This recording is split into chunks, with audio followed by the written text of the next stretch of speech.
नमस्कार मित्रांनो, मी मंगेश विकास तळवले। तर डिसेंबर महिना चालू झाला आहे आणि आता सगळीकडे गावरान कांदा म्हणजेच उन्हाळी कांद्याच्या लागवडीचा हंगाम देखील चालू झाला आहे आणि आपण देखील आपल्या या क्षेत्रामध्ये कांद्याची लागवड केलेली आहे। तर कांद्याची लागवड पूर्ण होताच शेतकऱ्यांसमोर एक सगळ्यात मोठी समस्या उभी राहते, ती म्हणजे कांद्यामधील तण नियंत्रण।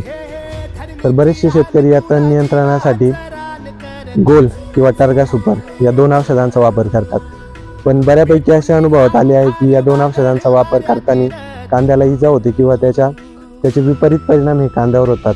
त्याचप्रमाणे कांद्याची वाढ देखील खुंटते। त्याचमुळे आपल्याला इथे कांद्याला अशी कोणत्या प्रकारची इजा होऊ नये यासाठी आपल्याला एक तण नियंत्रणासाठी सुरुवातीच्या काळामध्ये एक औषध वापरायचे आहे। तर ते म्हणजे टाटा रॅलिस कंपनीने तयार केलेले पेंडामिथिलिन। तर मित्रांनो, आपल्याला त्यासाठी वापरायचे आहे टाटा रॅलिस कंपनीचे पॅनिडाग्रँड। यामध्ये आपल्याला पेंडामिथिलिन 38.7% CS हा मॉलिक्यूल भेटणार आहे।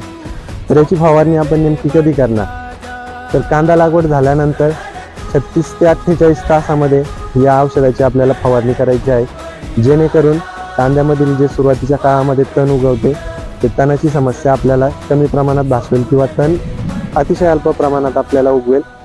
त्यामुळे माझा आग्रह आहे की प्रत्येक शेतकऱ्याने पॅनिडाग्रँड हे टाटा रॅलिस कंपनीचे प्रोडक्ट अवश्य वापरा, जेणेकरून आपल्याला आपल्या तणनाशकावरील म्हणजे गोल आणि टार्गा जे हे दोन औषधं आपण वापरतो त्यावरील आपला खर्च हा चांगल्या प्रकारे कमी होईल आणि कांद्याची वाढ देखील चांगल्या प्रकारे होईल। आणि निश्चितच आपल्याला हे औषध वापरल्यामुळे भविष्यात त्याचे आपल्याला आर्थिक आणि चांगले फायदे होतील। त्याचप्रमाणे कांद्याचे उत्पन्न देखील वाढण्यास आपल्याला चांगली मदत होईल।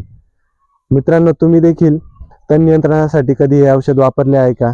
नाहीतर तुम्ही दुसरे कोणते औषध वापरले आहे हे मला कमेंट सेक्शन मध्ये जरूर कळवा। धन्यवाद। जय शिवराय।